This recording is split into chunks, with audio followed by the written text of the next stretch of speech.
Hello, everyone. Jeff here. Seems like the chat is already getting started.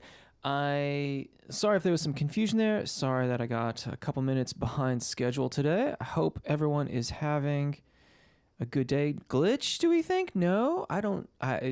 Well, actually, there could very easily be some glitches. And quite likely to be some glitches. I am experimenting with a new device today that will hopefully allow me to do, I don't know, even more cool things. I'm like surrounded now by devices and buttons to push. I've got different screens and stuff like that. And then things over here like, well, if I may, just giving you some indications about how to support the channel with scrolling stuff and things like that. And we're going to send out a tweet to let people know that we are live. This is your coffee hour.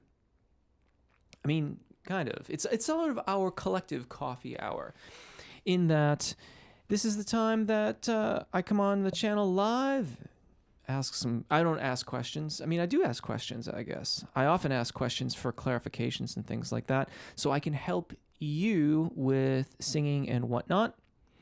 So we're going to hang out for right about the next hour, give or take. If you have questions, please post them in the chat. I can see the chat is already going, which is amazing. Rich, welcome. I'm glad that you could make it today. No, not pre. This is not re-recorded, not pre-recorded at all. This is absolutely live. That will probably be made abundantly evident should I make some weird errors and things like that, which is almost certain to occur. Even Jeff's speech sounds like singing. That's how you recognize the G of singing coaches? The G? The G. I don't know what that means. But hello. Hello, who is that? That's Junas. Welcome. Welcome. That's a user ID I don't recall seeing before. Anyways, let me scroll down a little bit. And hello, Mandy. And seems right. Tenor seems right. I've been trying your tenor warm-up now and then to see my range, and tenor seems right. Oh, okay, so we've got a question here. I'm an alto in school right now, though. Yeah, okay, so there is, chi is energy. Oh, chi, not G. Gotcha. Okay, so let me show you something here. Here on the old piano, generally, like, tenors will mostly fall, roughly speaking, between about here and here. And altos, if they haven't gotten their registration event sorted out, then your average alto contralto is going to be from about here to here-ish. And then for altos that have a little bit more extension on the low end, they'll get that. And for altos that work out their secondo passaggio, they'll get that. But you'll notice that where we started, they almost entirely overlap, alto and tenor. So if you're an alto contralto vocalist, but you happen upon the tenor exercises, that's totally fine. That's totally fine. And like conversely, for tenor vocalists, you can usually sing right along with the alto contralto videos too. You may find that it's hovering in areas where it's a little bit more challenging, and that's either a bug or a feature, right? If you want to work on those areas, and I'm specifically thinking of the secondo passaggio. So most tenors will have their secondo passaggio in this general vicinity. In the alto videos, they're not going to give this any consideration. And if you're working towards that, seamless transition, and you've been working on the technique for a while, then it might behoove you to work on that contralto video and really just work towards normalizing is the way I usually phrase it, is normalizing that range of your voice. And I see that Jimmy Earl is very kindly contributed to the channel. Thank you so much. I really appreciate it, Jimmy. I'm doing very well. It's kind of a rainy, gross day out today, and it's kind of nice in a way. So, yeah, I'm having a really, really lovely day. I got to teach a lesson this morning. I've got a nice merino wool jumper on, so I'm toasty warm. All is well. The Anarchy Funhouse also, thank you very much. Truly appreciate it. Really, really appreciate the support to the channel. Thank you. It means a lot to me. And thanks. I'm going to scroll and see if you've got a question attached. Just looks like you've super chatted. Thank you so much. Let me go back here a little bit, though. Hi, Jeff. Peace coffee tree hugger this morning. Fair enough. I cannot say that is not an accurate description. Here. Anarchy Foundation. Jeff, spent the past year using your warm-up vids twice a day, and it has absolutely transformed my voice. I can do things now that I didn't think possible. Thank you. Hope you're well. That's amazing and wonderful. My hat is literally and figuratively off to you for maintaining such a practice. That daily practice, so important. If we're going to be musicians, it should be understood that a daily practice, even if it's a very modest, 10, 15 minutes of vocalizations, that will really, really, truly help and make the most of your voice. So wonderful. I'm so glad that the videos have played that role for you. Now, I got a little carried away here. I'm going to scroll back up. I'm still a mod for the chat. Haha, it's so cool. Yes, Mandy, you are indeed. Chi is Energy, right? Top class singing coaches. Okay, I think I've got this. All right, so did I read that? Right. So this is Manuel. Thanks as always for giving us valuable advice in a live performance with about 8 simple songs and 2 or 3 very difficult songs in range, etc. When is the right time to sing them? So I would plan ahead, and then I would also be ready to change if necessary. You might, as a general rule, you might give yourself 2 or 3 songs to kind of get into the vibe of the set, and then program your more challenging material in the middle. If you find you're struggling, though, then you may have to change according to what best suits you and how your voice operates. So that might mean putting them more up front with the idea that if you had like a dedicated warm-up space, time to warm up and practice before you go and do the gig, then you would specifically warm up for those things, do them right out of the gate, and then move on into the rest of your set. You might also save them for the end of the set if that suits you best. You might consider spacing them out if they're particularly taxing, either mentally, physically, or otherwise. It really does depend a lot on how they are challenging for you. And above all else, be ready to change. So if you write your set list thinking that this is the way it's going to go, then you get into the set list and you're like, oh, it's not going to go this way. Be willing to make those adjustments on the fly. Don't kind of knowingly go into problems if you think that they can be avoided by making a quick setlist change. Andrew James Weber, I can do a pretty good Smokey Robinson impression. My daily speaking voice, if I totally relax, sounds like Aaron Paul from Breaking Bad. Should I feel like I have 2 separate voices in me? I don't think so. We can all affect a variety of different affectations, and I am of the opinion that vocal practice, vocal technique, should in fact facilitate and encourage even more varieties for you, to create more possibilities. So these aren't like separate voices or necessarily, separate voices is what you said. These aren't separate voices within you. They are colors and affectations. That being said, if it helps you to recreate them, to think of them as separate voices, well, there's no reason not to, right? You know, too frequently we get stuck on what I would like, the way to call this is like the sing from the back piece of advice. And that advice will work for some people, but it won't work for everybody. And it probably got started because it worked for somebody in their lesson, and then they perpetuated it onto their students. And while it will work for some, the point here is to be flexible. And in your case, if thinking about them as two separate voices helps you to recreate those affectations, then by all means, use that as a tool in your toolbox. If you teach, however, know that your students may think of it differently. Obviously, I think about it as affectations and colors. Works for me. If it works for you, great. If thinking of it as separate voices works for you, that too is fine. Rich, is there any chance we can get the backing tracks packaged for each voice type where we can easily access for your warm-ups sessions? I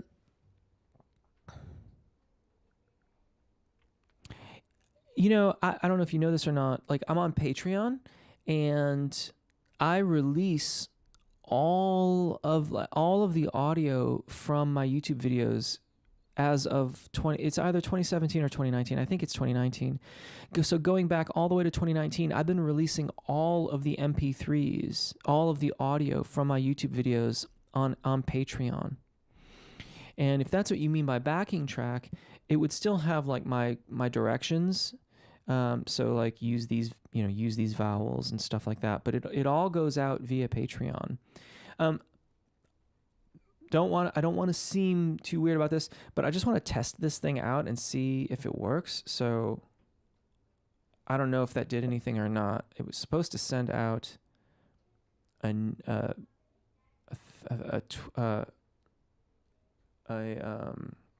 thing into the chat, but I don't think it did anything. I'll have to look at that in the future. All right, back to your questions. I answered that one. Mike. Wait. My break is around F sharp, Christian. Yes. Oh, interesting. Quick question. I sing baritone primarily. Classical and opera. What steps should one do to learn a foreign language aria or song? If your teacher, if you have a teacher, they should have introduced you to the IPA, the International Phonetic Alphabet, and you can get not all, but many pieces written out in the IPA. I would, at the very least, I would learn the IPA and begin to work with it, and then if you can, get the pieces with the IPA written in. That would be my suggestion. Hello, Mr. Jeff. Hello, Roki. I answered that question. What are the challenges of a soprano? Cecilia. That's a cool question. And it doesn't get talked about nearly enough. One of the big challenges of a soprano vocalist will actually be around the primo passaggio. So many tenors and baritones will sing across their primo passaggio without really noticing it. Sopranos can have a very difficult time with their primo passaggio, and it's usually about here, E flat 4. And while tenors and baritones sing across it without issue, sopranos will frequently sing across their secondo passages without issue, but this can be really tricky. If you are trying to sing popular styles and you have had any amount of classical training, it will have emphasized the middle voice range of your voice. And so learning to sing across this to access these notes here would be of critical importance, and especially for popular styles. How do you do that? I'm going to show you here a lot of descending exercises. We. An exercise like that, but you would start it here, for example. Knowing that as you cross from that D to that E, you're going to be rocking over into the thyroarytenoid dominant singing voice, the chest voice. Whereas everything, usually for the soprano vocalists, it's about here to here, give or take, is middle voice register. So that would be the main thing, is that anytime, if you're a soprano and you're trying to sing popular styles, you've got to navigate that primo passaggio, and that can really be tricky. That's not always the easiest thing to do. Moving on, you're welcome. Our staccato. Also, thing is, we don't have tenors in school yet, and it would be weird to be with the older students as a younger student. We have different positions for each voice range category. Fair enough. Mark Freeman. No, that is what I am drinking. Peace coffee. Oh! Tree hugger dark roast. Okay, thank you. I thought you were telling me that I was a coffee drinking tree hugger, which, kind of guilty as charged. I'm going to have to make a note of that. Hold on a second. I've been, I always love to check out like different roasters and things like that. So let me see here. What was that again? Peace Coffee brand.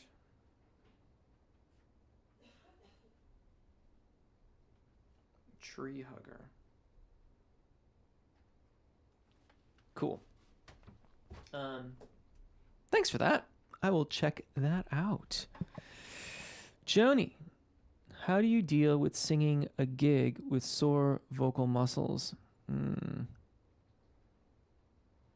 Big question, that one, really. I try to avoid it if I can. When you say sore vocal muscles, I think about the musculature around the sides of the neck. I don't really think about having like a sore throat.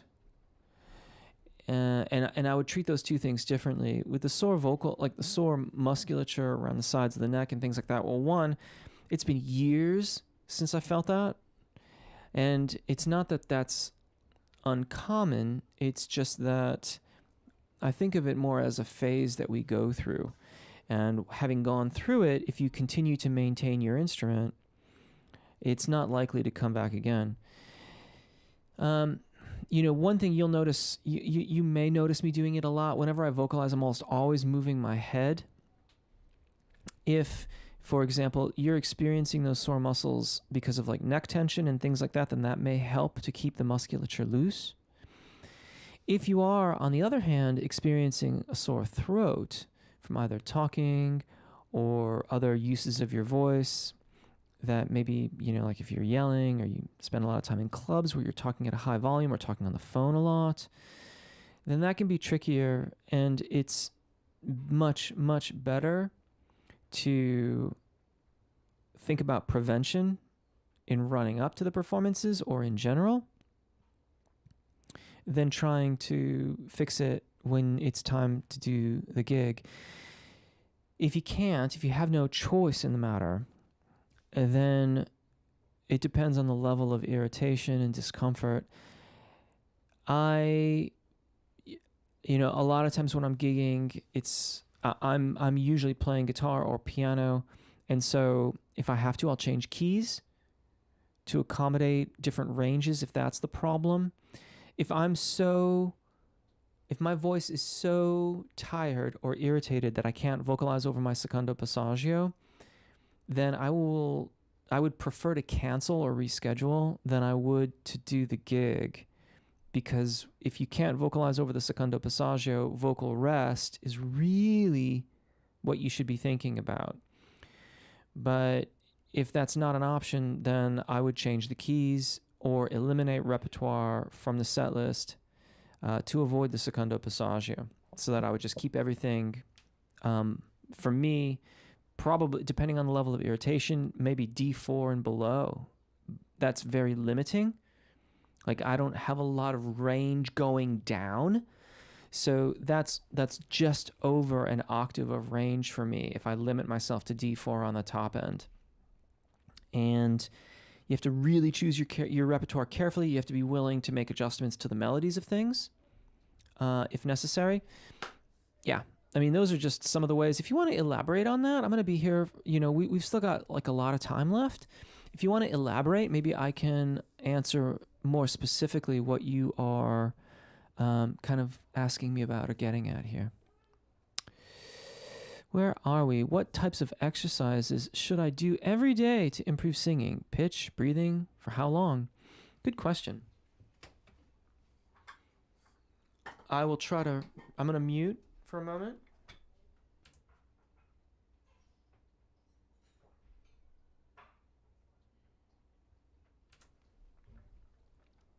There we go.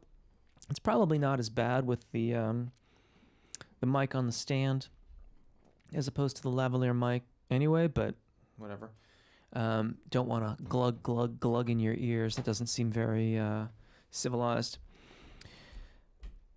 Gosh, it's again a big question there.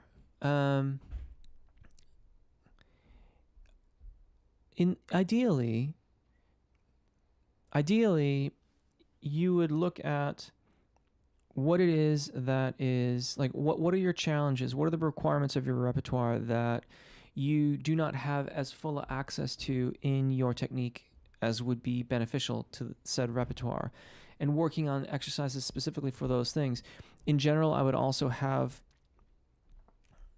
a sort of amount, like just sort of general vowel alignment exercises. And it's not like, it's not like breathing, arpeggio breath management. It can be a separate practice, but that doesn't mean you don't practice it while you're doing your vowel alignment, right? Like, ultimately, all of these practices that we do, we want them to become the way that we sing, not something we do when we're working on vowel alignment or when we're working on breath management or when we're working on pitch. Like, they become the way that we sing. The exercises should become the habits for your singing.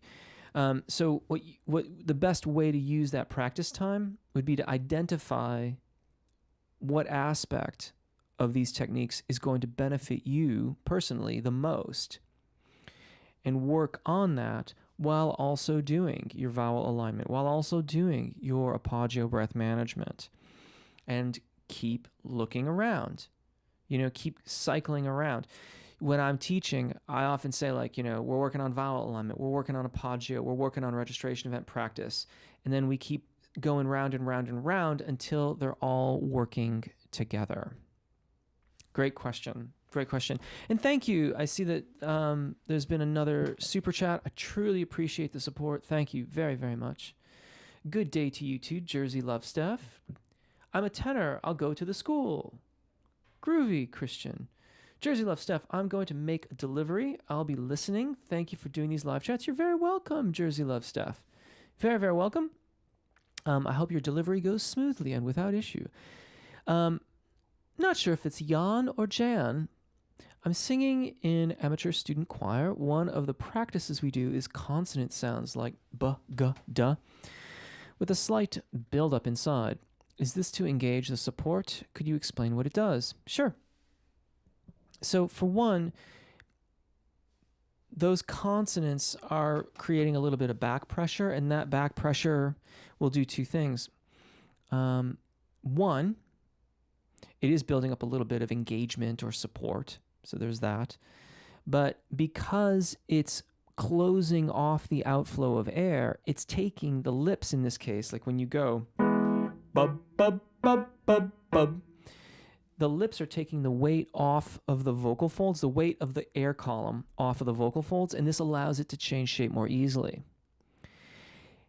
It's important to recognize that these are not just consonant exercises. In fact, I would classify them quite differently than that. Consonant exercises frequently are done like not necessarily on pitch, and are really emphasizing just this sort of the consonants as opposed to the vowels here. What these exercises are doing is creating an environment where the vocal fold can articulate the vowel sound with the most efficient shape.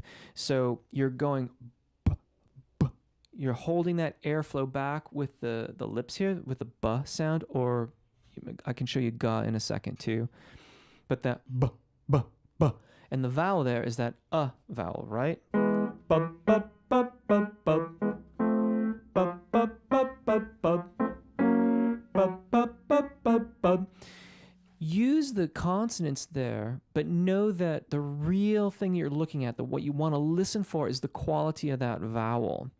And if it's coming off in an inbound, like if it sounds out of balance or out of whack, bub, bub, like if it's really nasty, or bub, bub, bub, like really airy, try to find where that vowel sound is more neutral sounding, more like you might sing it.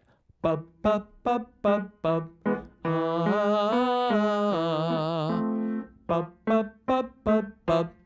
G does a similar thing, but instead of using the lips as a barrier to the air column, it's using the kind of middle and rear of the tongue further back in the oral cavity, and it's stopping the air back there. Gug, gug, gug, gug, gug. I think one of the unintended knock-on effects of that one, however, is that since we're using the tongue, and of course the tongue goes all the way back, and the tongue root, we need to learn to move the root of the tongue independently of the position of the larynx. But before we've learned to do that, there can be the unintended knock-on effect of having the larynx move along with the tongue with that exercise.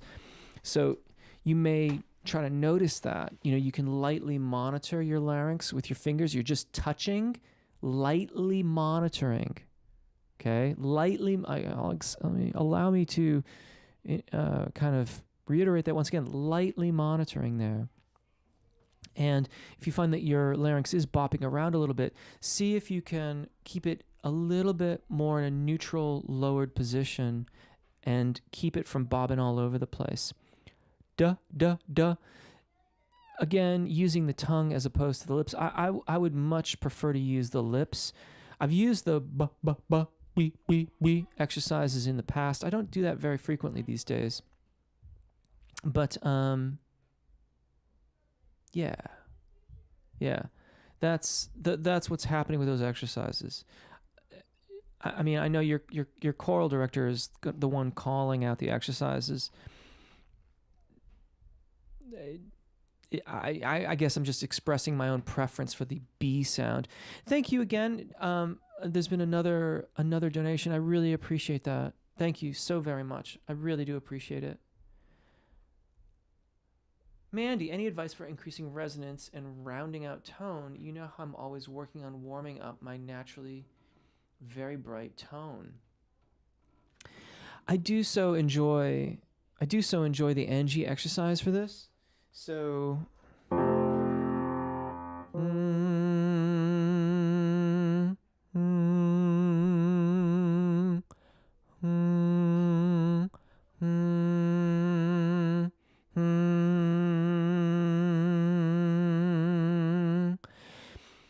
hopefully you can hear the admittedly subtle differences in the way that's buzzing. And so this is NG. So if you say the word hung, the rear of the tongue will lift. I need like a tongue cam is what I really need, right? Like if I could get a camera that was like sort of inserted in my cheek, and then when I did these things internally, you'd be able to see what I was doing. That would be very helpful. I digress. When you are practicing with that, do the exercise, find that buzzier place.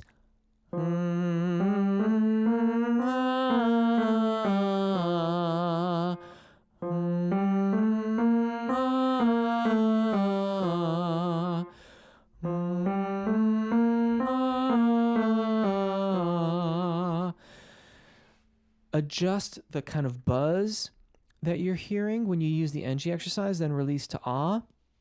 See if that's the kind of tone quality that you're looking for. That's a really, shall we say, accessible way to work on resonance and how to change it. You can think about changing resonance by thinking about directing the sound in different ways. Let's be very clear about this. if you think about putting it forward, it's not like your voice is somehow going to that place. What you are in fact doing is adjusting the way that the vocal fold is adducting, and that can have effects throughout the soft tissue. So the resonance changes along with it. Thinking about it forward or back or up or any of those other things that we're sometimes asked to think about in terms of placement, if you will, it's really adjusting the way the vocal fold is adducting or closing, the degree of muscle engagement that's pressing the vocal folds towards the center line of the body. That being said, when you think about those things that way, it can have changes in resonance. You can, adjust resonance that way and change things. So that's another way to think about it. If you're looking for a warmer, more rounded tone, sing a little bit thinking out the crown of your head, and then sing a little bit thinking at the teeth, and then sing a little bit where you're directing your sound towards the intersection of the hard and soft palate. And for those of you that are unfamiliar with that, if you take your tongue, again, tongue cam would be handy. Take your tongue, start at your front teeth, and then go back along the hard, bony, ridged section of the top of your mouth, the roof of your mouth, and you'll come to a point where it drops off and it gets really squishy. That's the point. That's the changeover from your hard palate, which is bone, to your soft palate, which is flesh, goop, stuff like that. Goop's a technical term, obviously.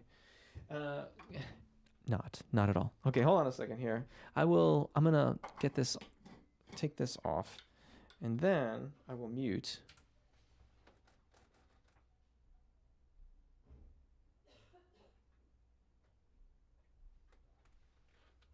All right. Jay Preet. Hey, Jeff, please tell me, can you please sing the falsetto of Ghost Justin Bieber? I'm not here to sing songs right now, especially not with how much I've been talking. I love that song. I think it's really, really cool. If you want, maybe I can cover that like in a future video and just talk about what it is to be in that range and some of the technique. That being said, if you are trying to work on that tune, the extended range warm-ups would be the ones to check out. Those would be the videos. Antonia, I love you, Jeff. I've been using only your YouTube channel since 2016. You're the best. Amazing. Big love right back at you. Thank you so very much for singing along with me. I hope that the channel has served you well, and I hope that it will continue to serve you well for as long as you should choose to sing along with me. Thank you. Appreciate it very, very much. Antonia, any thoughts on how to control what octave you sing in? I find myself singing too high sometimes. See, the question there is why, right? Because I haven't had the pleasure of hearing you sing or working with you, so I don't know what your voice type is. But if I'm singing a song and I'm in this range, well, that could be a problem. If you're a soprano, that's gonna be too low. So singing an octave higher would be the way to go. Get what I'm saying? If you're I don't know what you're singing along with, but if you're singing along with someone like me and I'm singing there, you really, and you're like a mezzo or a soprano, then you've got to go up the octave. You're probably not going to be able to get those notes out with any degree of efficacy. But maybe we've got a little bit more time here today. Maybe tell me a bit more, and perhaps I can address your question more satisfactorily. Oi. Beatrice, thank you so much. I didn't see that. I saw that it came in, but I didn't see what that is. Thank you so very, very much. Static Yonder, what would you say is the best way to sing with a cold? Much love from Hertfordshire, England. Hertfordshire, Static Yonder. I hope you're still there. Skipping around here a little bit. Hertfordshire. My in-laws are in Hertfordshire, over near Sarrett. Very familiar with that area. Lovely, lovely part of England. Missing it a bit these days. With a cold, well, actually, I talked about this a little bit earlier today. If you can't vocalize over your secondo passaggio, then try to think about maybe trying to see if you can get some time off. Like, that would be the thing to do if you've got that level of irritation. You also need to assess the level of irritation. So gentle scales, like lip trilling, and seeing how your voice is responding, and then maybe like some very gentle vowel sounds.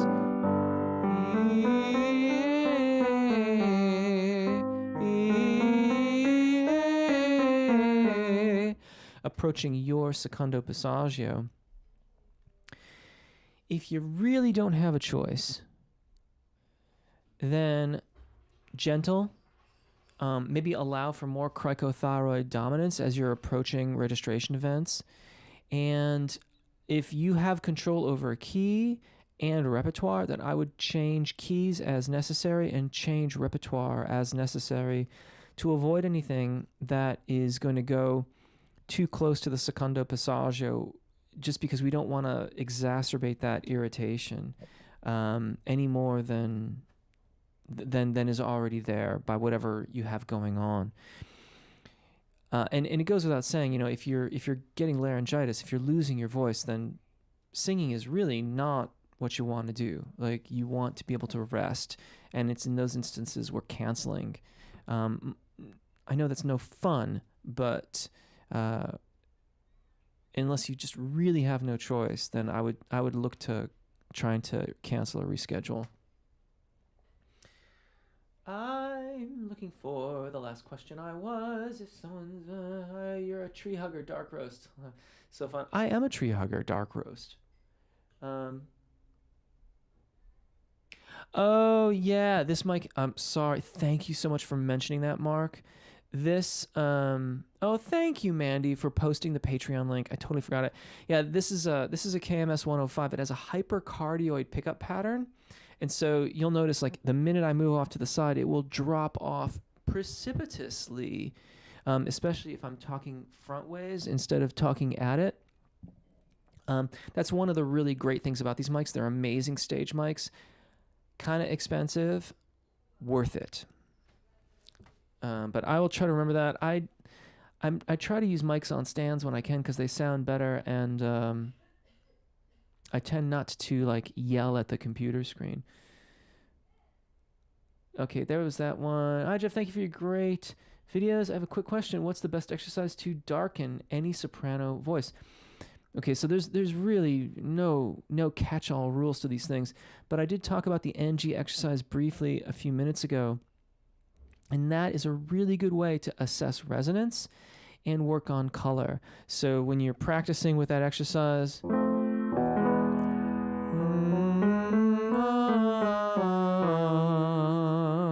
think about less brilliance, less buzz when you're doing that exercise. You can also think about directing the sound of your voice into the more kind of soft palate area, and that will keep you a little bit less brilliant in the way that the vocal fold is ducting, and that can have the effect of darkening your tone.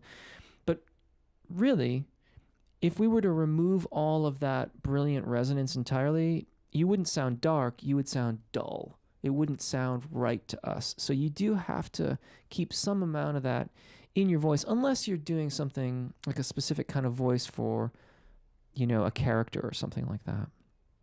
Mandy at Joni.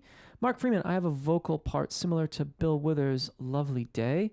He holds an E4 for 8 measures. Yeeks. 18 seconds, takes a quarter note rest, and repeats. Any suggestions? I'm using your 80-20 rule approach.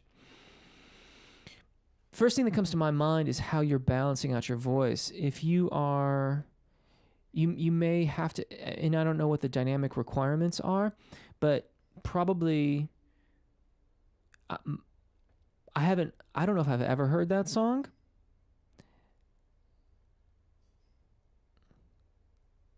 my instinct is to suggest that you experiment with a higher degree of cricothyroid resonance in your singing voice. I am suggesting that because you will be able to attenuate the flow of air more effectively without sacrificing tone quality overly much. Additionally, if you were singing voce piana in testa, or looking to make like a smooth transition across the secondo passaggio to facilitate voce piana in testa, the sound of chest voice and head voice, the airflow requirements for that are going to be greater than a heavily weighted cricothyroid singing sound. That's my sense. Like that's the direction that I would have you do to start with. And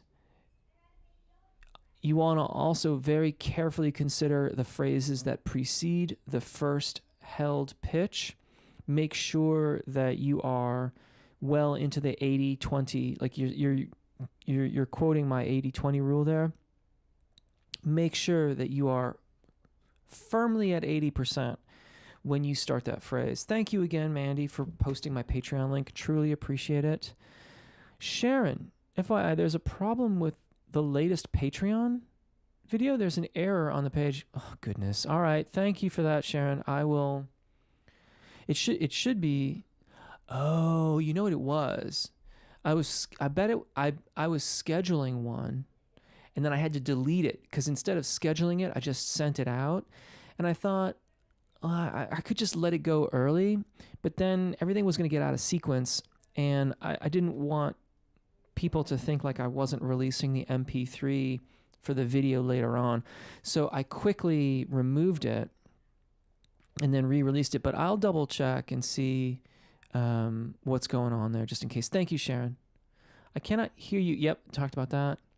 Andrew James Wilbur, haha, I talked about that too. If someone is extending into their head mix voice to sing, for example, Michael Bolton or Jimmy Jameson from Survivor, how could one also increase the head voice to get more whistle high tones? Totally different things. I don't really work with or teach whistle tones. I don't really do that very much. It's kind of cool, but it doesn't.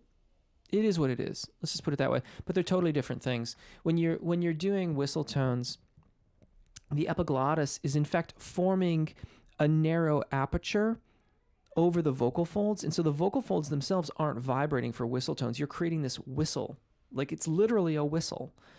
Like you might, you're creating that aperture there and putting air through it to break the column of air and create the pitches, to stimulate the column of air, so you create waveforms and pitches. And that's what's happening with whistle tones. So the head voice and the whistle tones, it's not the same thing at all. Static Yonder, just wanted to say you're the absolute king of online warm-ups. Thank you very much. I have a cold right now, and I'm about to audition for Magic Flute. Your warm-ups have made it so much easier. That's wonderful. Break a leg. I hope you can get over your cold, or you see, and that's what I'm talking about too. In that scenario, that this becomes like a full assault, right? Like, so I'd be looking at steaming. I'd be gargling. I would be staying hydrated. I would be looking at any and all ways to ameliorate irritation on the vocal folds so that I can get through the audition and then take the time off that I need. And, I didn't mention like the gargling and all that stuff earlier, but gargling, steaming, be careful with the steaming. Don't scorch yourself. It can be easy to do, so be careful with that. But yeah, those would also be ways to kind of clear things out so that you can get through your audition. Like I said, break a leg. I seem to be prone to somehow getting laryngitis when singing some of my more difficult 80 power ballad covers, or lose my voice. Is there a way to reduce this, or perhaps repair? I also work on phones. Yeah, if it's intermittent, like, oh, I've just sung this song and now I've lost my voice, or I did this gig and now I lose my voice for a day like I always do, you need to assess your technique and how you're using your voice at that tessitura. If you're not making a good registration event, then you are... Yeah, you don't say anything about it in your question, Rich. So, yeah, you need to assess how you're doing registration events so that you have a choice in the way that you're singing upper register pitches. How important is intense heart pumping exercise to your singing voice? I mean, cardiovascular fitness, I think, is just very much important for us, full stop, from our overall health. I don't know if it's necessarily that important for the singing voice, but it's helpful in terms of keeping the entire instrument in good working order. I, for one, am a huge fan of rock climbing and running. And, but you don't have to run. You could just go for vigorous walks or go for a bike ride or some other form of exercise to keep your person in the best possible health that you can. That won't just serve your singing voice, by the way. That'll just serve you full stop. Do you think that it is possible to sing Queen again, being over 50? I am not sure I will be able to sing them. Sure. I mean, it depends on how hard you want to work on it, maybe. But just because you're over 50 doesn't mean that you can't learn to do a registration event. It doesn't mean that you can't access the upper register of your voice and be able to sing those melodies. Furthermore, you haven't said whether or not you want to sing it in the original key. I would make the argument that, I'm assuming you're not Freddie Mercury, those songs weren't written for you, and they may or may not work particularly well with the physical makeup of your instrument. So, key changes or adjustments may be an entirely reasonable thing to do. And as I said, if you're not Freddie Mercury, those songs weren't written for you or with you in mind. They give no thought whatsoever to how your voice operates. So amongst all those things, sure, no reason not to. And you won't know until you go. So I would say if that's really what you want to do, then today's the day to get started, and maybe that starts with some very easy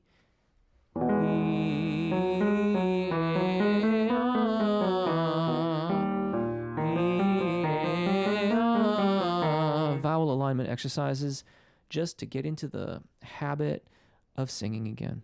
Hi there, Jeff. I'm a new voice teacher who has several students who cannot match pitch. Help. How do I help them get there? Cool, Debbie. Well, welcome to the fold. I'm going to take another sip of water here.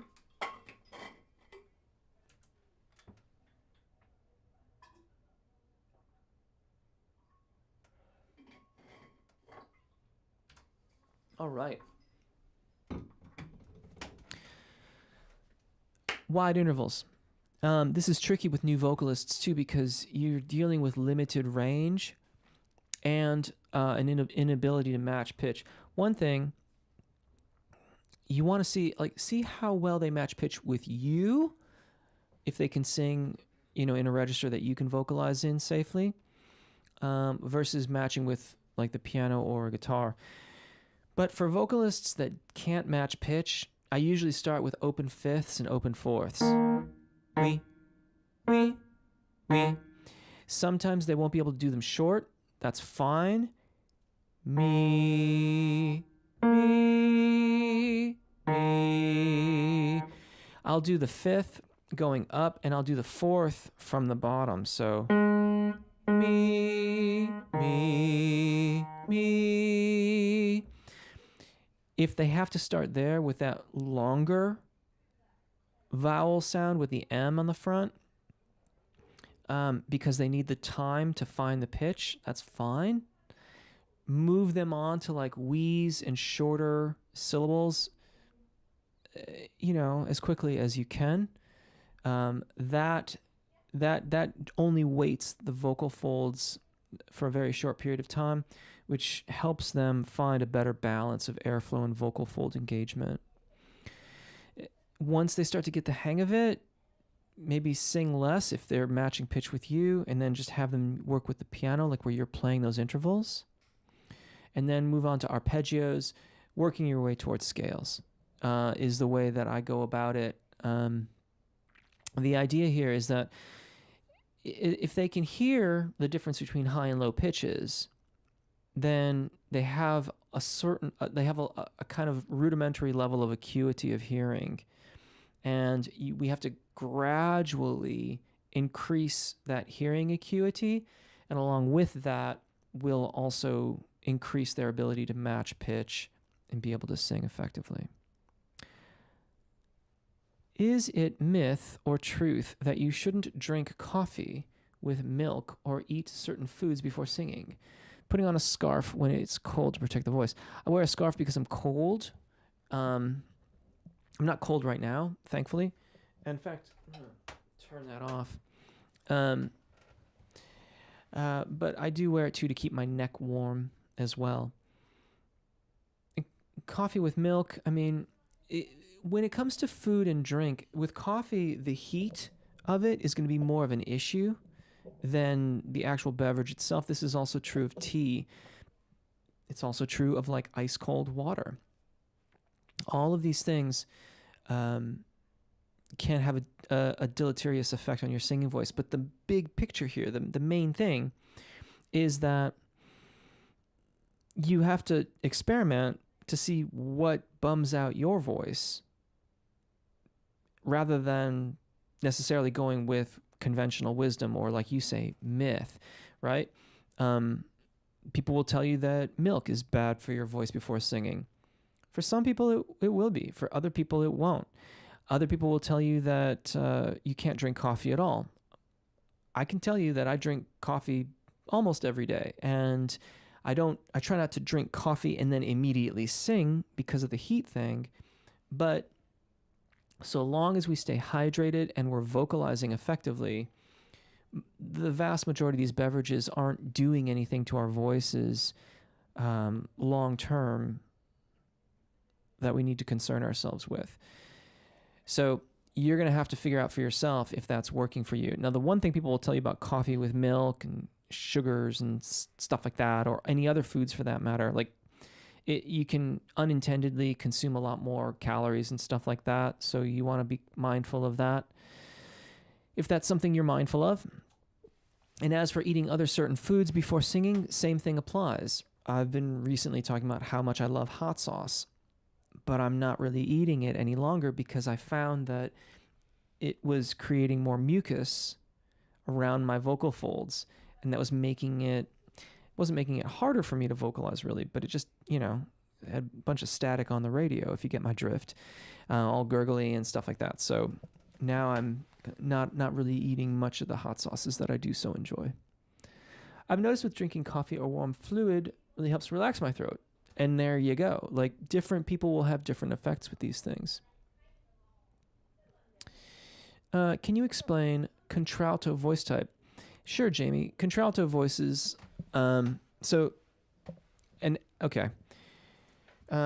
Soprano, alto, tenor, baritone. Those are voices in a 4-part setting.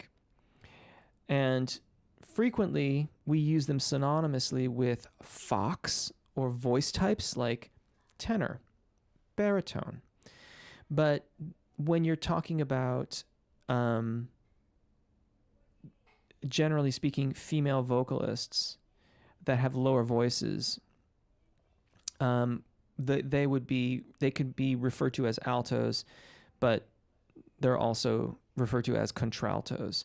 And the confusion here, there is a bit of confusion. A contralto is usually thought of as being a much lower female voice than an alto. But for example, in Richard Miller's book, Training Soprano Voices, which has a diagram of the female fox, he makes no distinction between alto or contralto. He labels it contralto and gives you the range. That being said, some contraltos may only sing down to an E. Some may get this C. Some may get as far down as an A. There are individual differences between people who have these instruments. So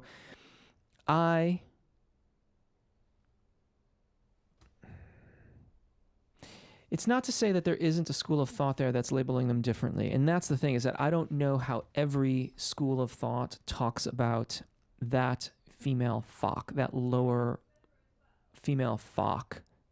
And it's quite likely that some have broken it down into alto and contralto. Richard Miller, it's his books that I primarily study. He doesn't make a distinction, at least that I have found yet. I haven't read all of his books.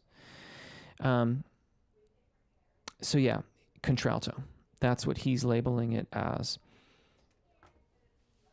Similarly, like, and this really kind of addresses a larger topic too. When we talk about tenors, there's a lot of different kinds of tenors. There's, people are mostly familiar with like lyric tenors, but there's Wagnerian tenors. There's tenor robusto. There's a tenor spinto. There's a leggero tenor. There is a tenorino, I think it is. I'm trying to think if there's anything else. I feel like I've missed Helden tenor is in there too, but that's usually, I think the Helden tenor and the Wagnerian tenor are synonymous. Different schools will call these different voice types different things, and one isn't right over the other. What's important is to have context. So when you're talking to me and you're asking about my alto videos, and you say like, oh, I want these to be, can you make a contralto video too? Well, my videos do adhere to the contralto range. They don't always go to the fullest extent of it, but they are done with that particular Fock in mind. I hope that helps. I want to thank you very much, finally, with the techniques I'm getting over the secondo passaggio. Wonderful. Jersey Love Steph. Tongue cam. Yeah, I know. That would probably not be great, really. Ethan, at Jersey Love Steph, is there... Whoa! That went crazy. Someone says, JK saying, thanks for your videos. You're very welcome. Try having room temp water instead. Yep. I'm indeed still here. Crazy small world. Sarah is nice. Thanks for the advice. You're very welcome, Static Yonder. Ethan Welch. Hi, Jeff. What does proper vocal support feel like? How do you do it properly? You know what? It feels persistent and consistent. I don't expect that helps very much. If you go back to, it's either questions from comments 6 or community questions 6, and I go through the process of establishing a Poggio very succinctly in that video. Check that out if you can, and then maybe come back for another live event and see if we can talk more about it. It's really hard to explain all the ins and outs of it, and in that video, I'm wearing a really, really tight shirt, and you can see my rib cage move and my abdominals and blah, blah, blah, like all that stuff. That's really the key to establishing a Poggio. How to sing louder in a choir. Also, my voice is not resonating much, kind of mellow or muddy. JK, I talked about the NG exercise earlier on. We're almost done here.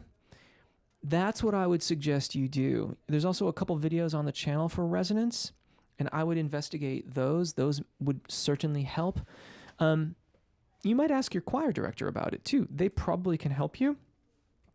And it may not be appropriate for the choir, right? Because as in a choir, you are meant to blend. That is the big ticket item. And it may be that your solo singing may pursue this one course of action, whereas the choir is going to do something else. But I would start to them. I would look for the resonance videos on the channel. And that would be a good place to start. And then pop back in for another Q&A. And maybe if you've had some time to experiment with the NG exercise. Also, I did go over that quite at length earlier in this video. Try that out. And let's talk again. Just done some light throat steaming, off to vocalize. Hope you're well, Jeff.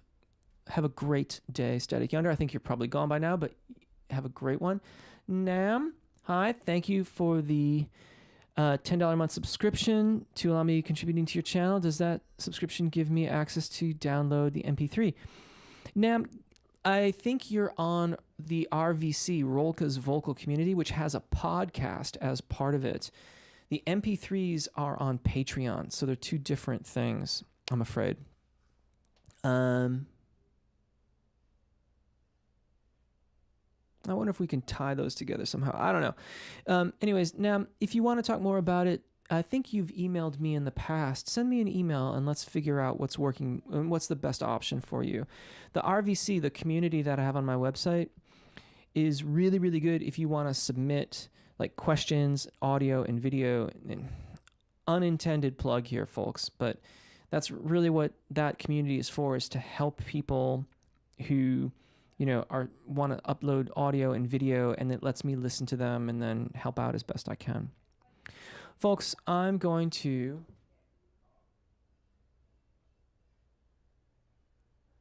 any ideas on SVS or country music singing? Yeah, I mean, I think that, well, you're asking about country music singing and a different vocal technique. The different vocal technique, I've usually heard it as speech level singing. It works wonders for a lot of different people, and it might bear some investigation. Country singing, nowadays I think of it primarily as, the vocalization styles for that are synonymous with everything else we're doing. The raw vowel alignment practices that we're doing here on the channel are just as applicable for that as anything else. Is vaping THC cannabis bad for singing? I don't know. I'm afraid. I don't think inhaling any kind of, I guess I don't think it's smoke. I don't know what it is, but any sort of inhalants like that, I personally would not do it. You'll have to see, if it affects your voice and if it's preventing you from singing the way that you wish to sing. I would say that's a bad effect. Any advice for performance anxiety, specifically pertaining to vocal juries?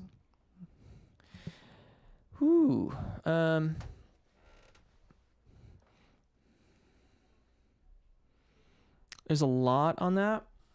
I've talked about this somewhat at length. You got to start preparing days or even a week in advance of the jury. And I'm not talking about the repertoire. It's understood. Right? We're just going to understand that you're not talking about the repertoire. That will have been learned quite well in advance.